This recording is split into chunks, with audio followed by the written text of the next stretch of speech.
Hello, good evening. How is everybody? I've just opened my fast. I've had some food, so I thought now was a good time to come live and say hi. Let me get rid of that. So I thought I would come live because I've had a few questions on some of my posts on my stories saying like, why are you fasting? What is the fasting all about?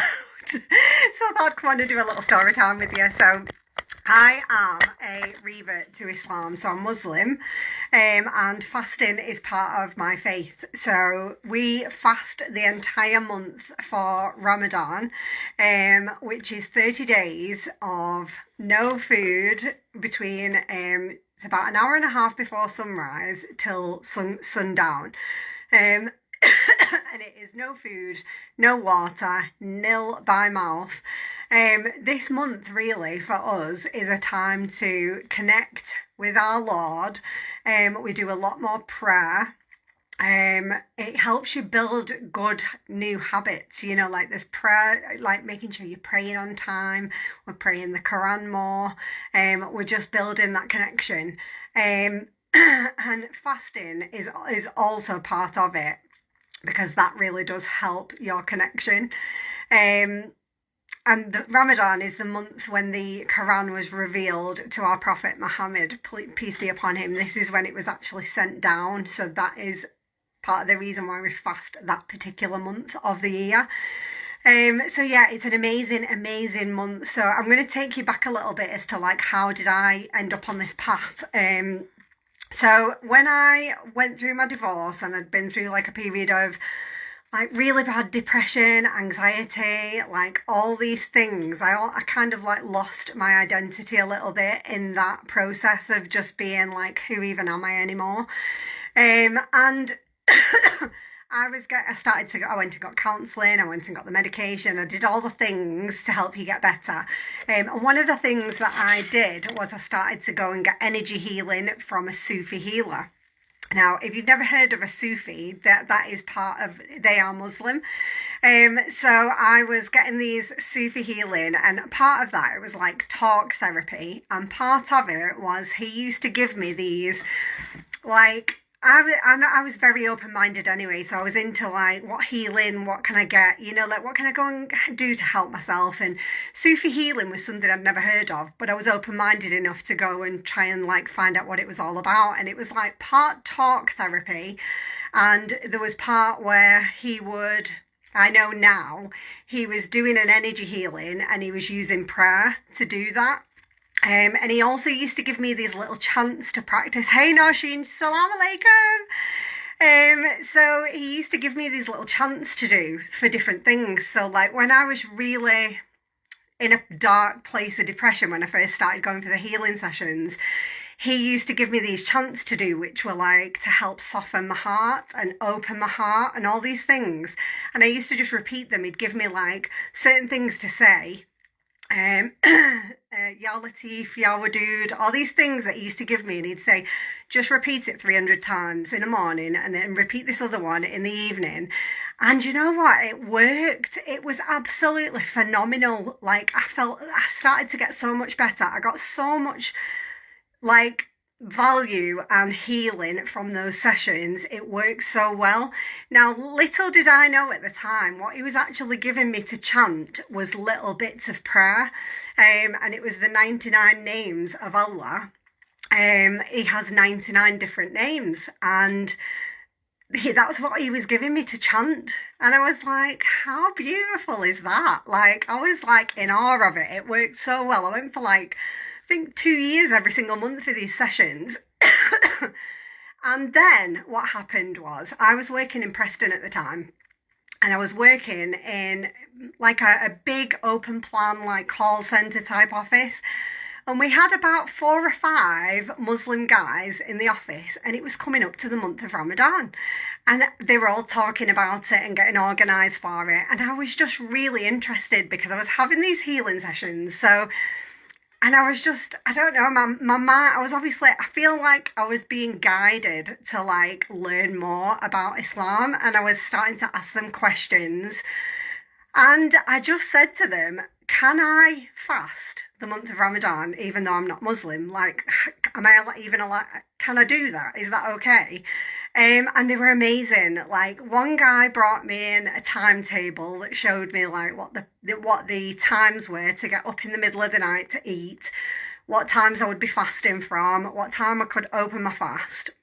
And yeah, and it was really funny because everyone in the office was like, there's absolutely no way you're going to do it because it's no food, it's no water, you've never done it before. It was July, so it was the middle of summer, so the fasts were like 1:30 in the morning till 9:30 at night. They were really, really long, and it was a hot summer as well in 2017. Um, and I just remember it was the most amazing spiritual experience I've ever had in my entire life. And I don't think you can really explain it until you do it. But I did the entire month. I fasted the whole month. And I used to, obviously, I didn't know how to pray or anything about praying back then. So I used to, just before I was about to open my fast, I would do meditation. And the power in those meditations was like a complete different level to any meditation I've ever done before in my life. It was just phenomenal. And I remember one of them telling me about this power night. And they said this is like a really powerful night where we do all these extra prayers and you get so many more rewards, and your connection with Allah is so much more. And I was like, oh, like, I don't even know how to pray. Like, what do I do? Like, I want to try and get some guidance on what I should be doing because I feel really connected to this, but I just don't know what to do.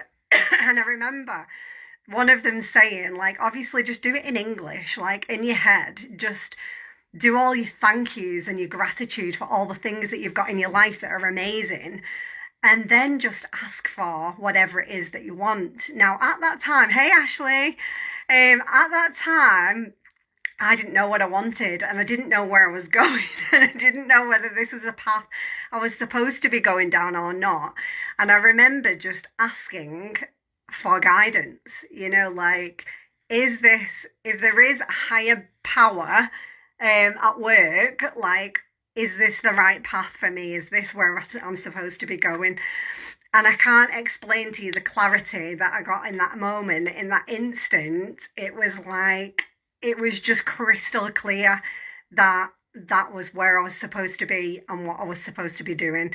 And I think it was about 3 weeks later, I took my Shahada and reverted to Islam.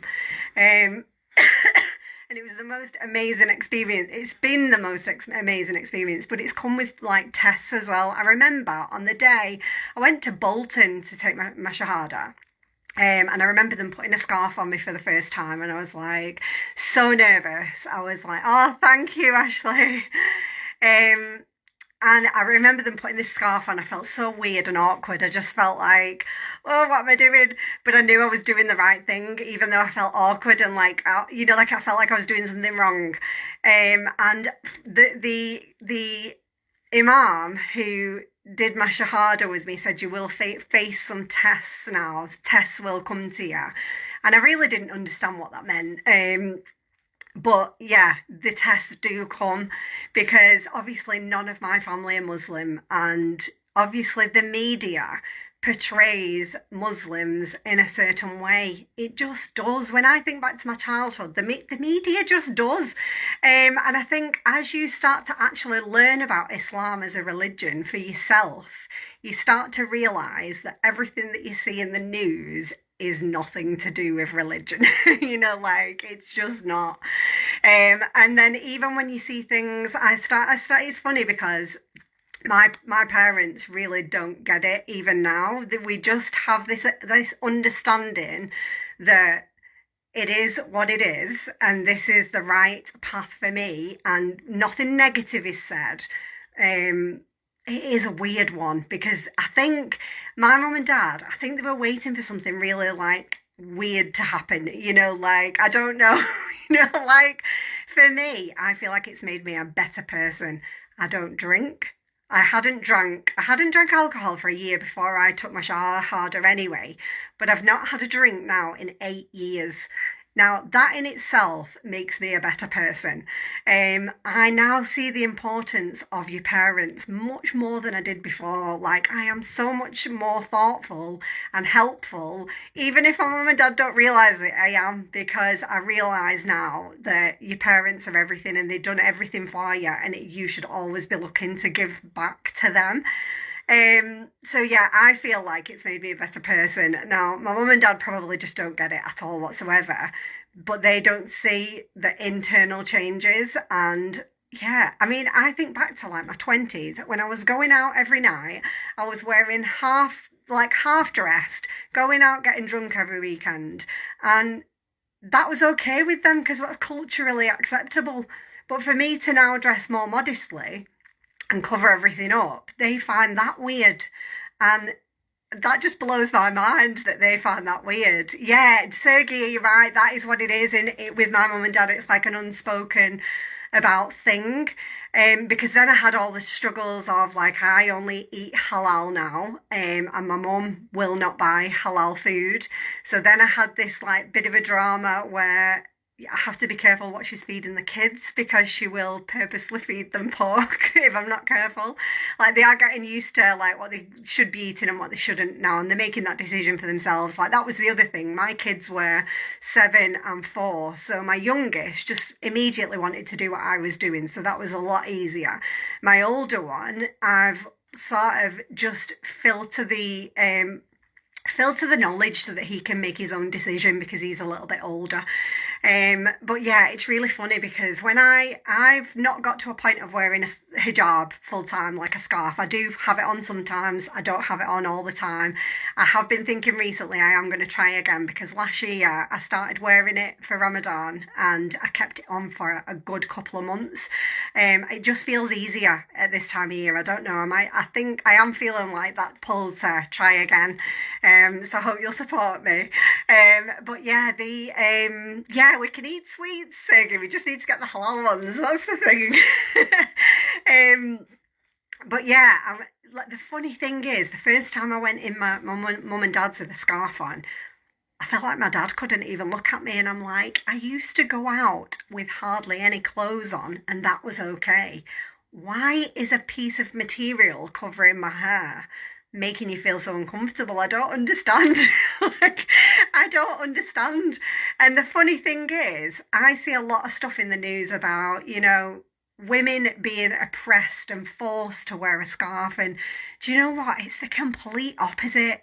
It's the complete opposite because the way it was explained to me is if you had a diamond, like, would you walk around the street with it out on show going, look, everybody, I've got a diamond. Look at my diamond. Everybody look at... You wouldn't, because you wouldn't want anyone to steal it. You wouldn't want anyone to be jealous of it. You wouldn't want anybody to, like, hurt you to get it. And that is how Islam views the women, like as diamonds to be like protected and looked after, and like the woman's role in Islam is the highest. Like it's just the complete opposite of what you see in the media. Like the amount of times I see things and it's like, oh, it's horrendous that these women have to cover their hair, and it's like, it's not. They don't have to. They want to. Like no one is telling me I have to put a scarf on. Like I I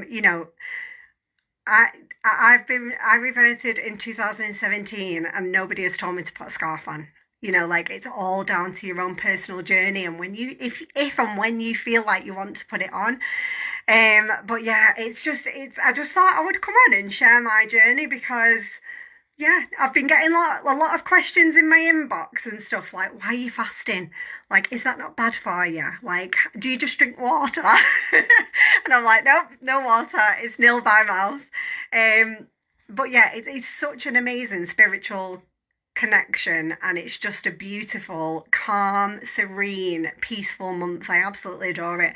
And the health benefits, like the scientists are starting to catch up now. Like the science is starting to show now how amazing fasting actually is for your body. So like the detoxing stages that goes on in your body when you fast, it detoxes all the toxins from your body. Your cells start to repair themselves.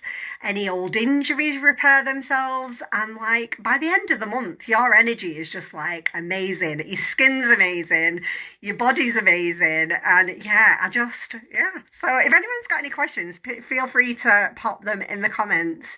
And yeah, if you you're welcome, Sergey. I'm trying. I mean, I'm not by any means any expert, but just from being brought up as a white girl in English culture, I think there's a lot of just misunderstanding and things that are just passed down from generation to generation that are just really not true, and it is just down to ignorance, like my mum, honestly, I think she thought that she made a flippant comment like in the beginning, and like I love my mum. I'm not slagging my mum at all, but she thought that I would not be allowed. I wouldn't be. She was worried that I wouldn't be able to go out and work. I'd just be like a homekeeper, and I'm like, Mum, all the doctors in the hospital, a lot of them are Muslim. Like that is not religion. That is you thinking about culture. I think people mix culture and religion a lot, like some cultural things might be true, but that is not the religion, it's really strange. But yeah, it's a weird one to navigate, and I think being brought up white English, I think all these daft things just get passed down, like these wrong beliefs and things. It's crazy. I mean, I remember my dad saying to me, why do you need to change it? But my dad's thing was always no real belief in religion anyway. He thought religion was designed to control people. And that is a statement that gets passed down from generation to generation. I just know that when I started going for the Sufi healing and was introduced to Islam, I felt like lighter. I felt like my heart was softer, and I felt guided. I felt like a level of guidance, like for me to pray when I don't know how to and ask for guidance and get that instant clarity of this is the right path. I mean, that didn't come from nowhere. That was so clear. It didn't come from nowhere, and I just knew. So that was why I reverted to Islam, and it isn't something to be scared of, it's just not. And the thing is, if there's something you want to know, what I do love about being a revert is that people will ask me questions that they might not have asked, like my Asian brother or sister, because they're scared of saying the wrong thing. And I do love that they feel comfortable to ask me questions that they think might be silly or something like that. I know that sounds weird, but I do like that because I think you only learn if you ask the questions. So, thank you, Nosheen. I'm going to try and share a little bit more of my journey. I mean, since 2017, I've been concentrating on, obviously, the first thing I needed to learn was my 5 daily prayers, which I'm nearly there with. There is just one little part that I've got written down now. Sharif, help me, Nosheen. I wrote it out. There's a one little bit at the end of my prayer that I need to learn, but I basically find the easiest way is to write it out how it sounds in English and then memorise line by line.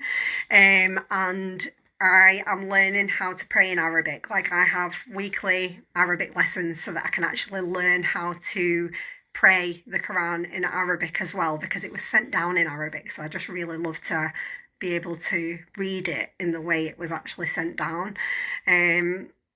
But yeah, no, I haven't done Hajj yet, Sergey. I haven't. I would really love to go and do the smaller pilgrimage first, which is Umrah. But yeah, it's it's one of those things the universe will have to conspire for that to happen. Because at the moment I've got two kids. My oldest has got ADHD, so trips are not the easiest with both of them. So I'm hoping at some point that maybe I could possibly go and do the shorter pilgrimage for Umrah. Without the kids, possibly, or just with one of them, maybe, because I don't want, it's such an important visit, that I wouldn't want that to be kind of overtaken by kid nonsense. Oh, thank you. No, oh, no, Sheen, thank you. I am pretty much there with my namaz. I've got the whole thing. I've learned three or four of the calls, the different surahs that go after it. I've learned that atahiyat. It's just that last little bit at the end. Yeah, I've got to learn, and then my namaz are bang on, hopefully. But yeah, I absolutely love fasting this month. It's just my absolute favourite month. It's so calm, it's so beautiful. And yeah, please, if anybody's got any questions, just ask. Just pop me a message and ask me any questions. And if you do see me wearing a scarf from tomorrow, that you're going to know why, because I'm going to give it another go. I'm going to keep it on while I'm fasting for the rest of this month and then see how I feel at the end of this month. So I'm going to dig out some, yeah, I'll have to try and do some styles. Right, do you know what? Before I go, I'm going to do me a vitamin C treatment because I did my first day yesterday and my skin this morning felt amazing. Vitamin C beads, these are, I didn't realise 26% is like quite a high. Oh, thank you, Sergey. It's hard when your family are not like 100% behind you with a decision like that. You do have a lot of doubting, like not doubting because I knew it was the right thing for me, but it's that you're kind of torn between what you know in your soul is the right thing for you and your family, and then your parents as well. Yeah, all I can do is pray, can't I? So yeah, I'm going to do the bead, frozen Vit C bead, bit of activating serum, and it just dissolves on your hand.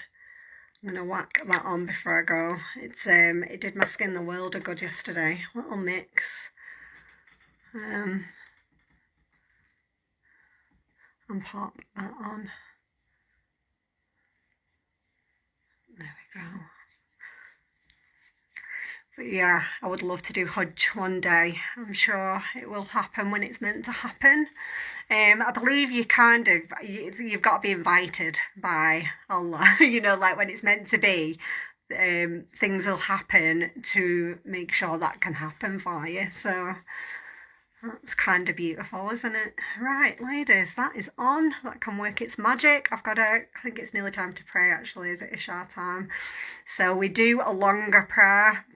In Ramadan, there's like an extra nighttime prayer, and it's a lot longer. It takes about an hour. It's like 20 rakats that you do. So, yeah, I'm gonna go do that with my 10-year-old. Yeah, I was brought up Methodist. That was what I was brought up with. Yeah, it's weird when your family they don't get it when you want to change something, but when you know, don't you? Right, have an amazing evening, whatever you're doing, and yeah, drop me any questions underneath the live. Pop me a private message if you want to. And yeah, love you all, and I'll see you tomorrow with another fasting update, maybe. I'll see you soon. Bye.